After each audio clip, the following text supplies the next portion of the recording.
So, sir, we will love to get on to the final question that be more about international scholarship. Please shed some light on that.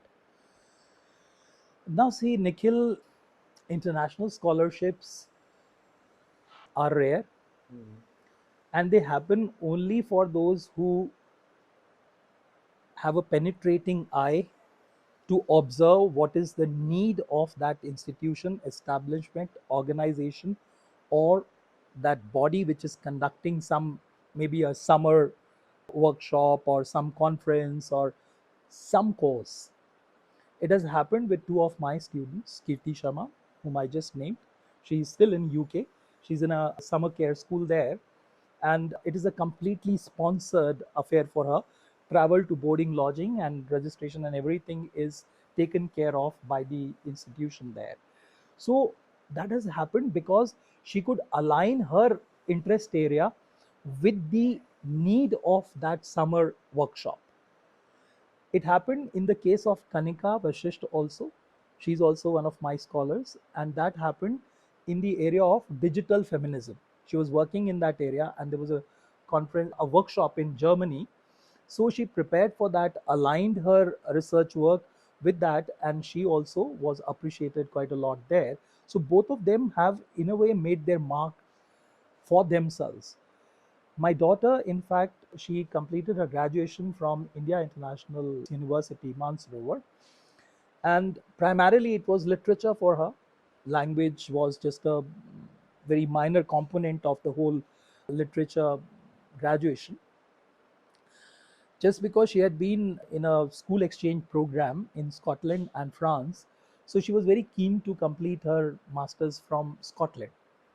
Edinburgh is one of the universities where a lot of work is being done in applied linguistics, and quite an old institution for that matter.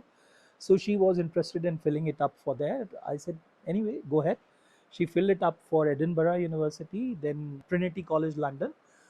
And I asked her, fill it up for Oxford also. So she started laughing, Papa, don't be so ambitious. I said, see, I'm not ambitious, and I also ask you not to have any hopes. Apply with no hopes of selection. Just apply. We applied and we forgot. First call came from Trinity College London, Dublin. Trinity College Dublin, that you have been selected and you need to book your seat. We paid 30,000, equivalent to some 30,000 amount, to book the seat.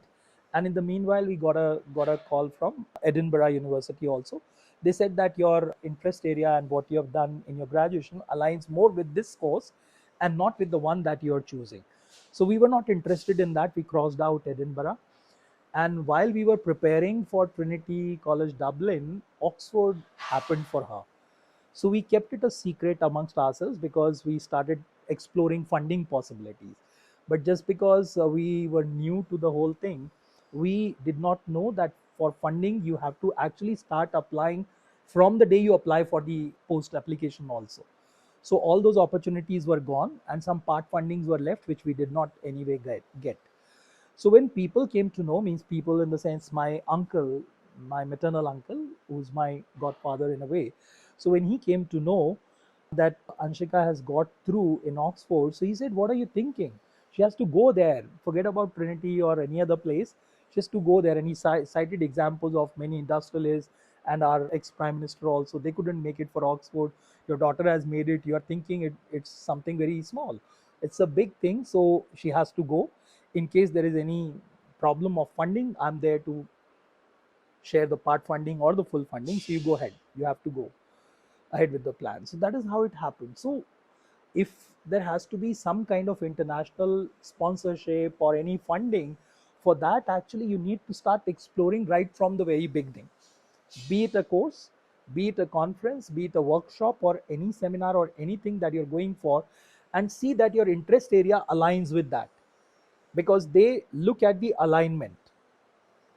And this is something which is missing in our system. Our system makes us generic. You're generally prepared. We are jack of all trades and master of none. And in Western countries, you are specifically going into a specific area, your specific field.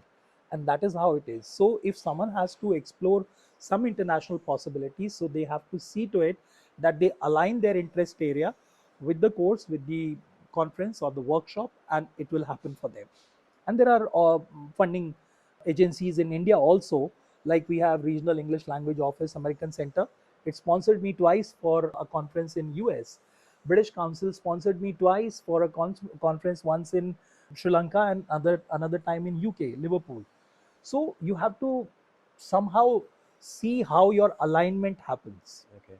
Sir, I would love to ask you one interesting and personal question. Like people like me whose interests are not being discovered, like we want to shift the transition of literature from more of a victimization to self accountability or tilting towards stoicism. And you cite examples from real life experiences. How we are going to get scholarships or professors for allowing us to take up that kind of research areas which are which Uh, are actually breaking the norms. Uh, Nikhil, again, see, I don't find myself very competent in this area of your interest area that you have talked about. But you'll have to actually, because it's a digital world, nothing is lying as a secret. There was a time when people would keep things to themselves. Today, even if people are keeping things to themselves, the world is open. You can explore, you can find out.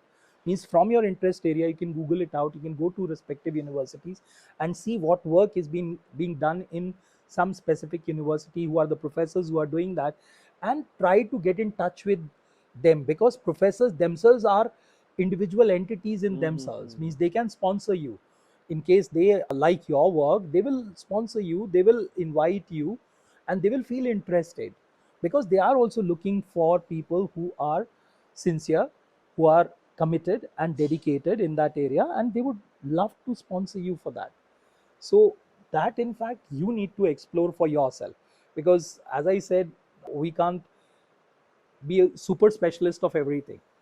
But broadly speaking, from my past experience of sponsorship and fundings, I can tell you that means it can happen through exploration. Just try to see what work is being done in that area and how you can align it, so that you can get some kind of So invite, what some if kind your of idea is absolutely new or you have started it from a very fresh perspective? still, if you need funding, it has to be in alignment. It is Okay. happening in India also. Like I'm reminded of this project that I applied for in ICSSR. Now, when I was called for the interview, I was told I was not taken, because my project, they said, is a very good project. But then this is not the Oh. agency where it has to be sent. You have to send it to UGC, because we accept projects which align with social interests. So my project was not accepted there.